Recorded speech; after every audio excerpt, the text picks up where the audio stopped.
Moi, ce que ça m'apporte, mon drag, ça m'apporte plus de confiance. On se sent plus puissant.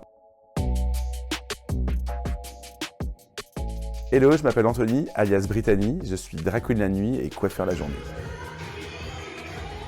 Je suis drag queen depuis mes 18-19 ans. Cette passion est née depuis tout jeune en fait. J'ai toujours été attiré par le côté féminin, tout ce qui est mode, la musique, le cinéma, le théâtre. Et c'est vrai que le drag me permet d'allier toute cette forme d'art-là pour créer mon personnage. Une drag, c'est en termes clairs, une artiste un peu militante et politique, on va dire ça comme ça.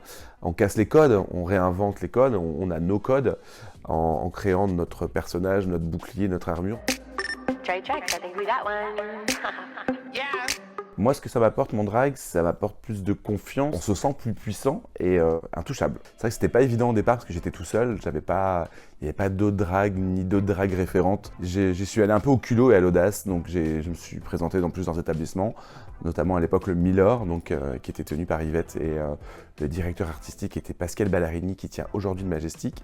Et c'est vrai que lui m'a donné ma chance de pouvoir me produire. De fil en aiguille, j'ai eu plus de crédibilité du coup pour les autres établissements.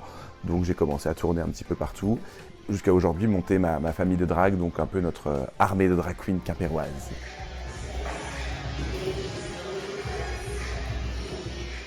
Le rôle aussi en tant qu'artiste, c'est vrai que vu que cet art-là est méconnu en province, on peut répondre aux questions tout simplement en fait. Moi, quand quelqu'un vient me solliciter en me demandant pourquoi, qu'est-ce que c'est, pour quelle raison, moi j'y réponds toujours.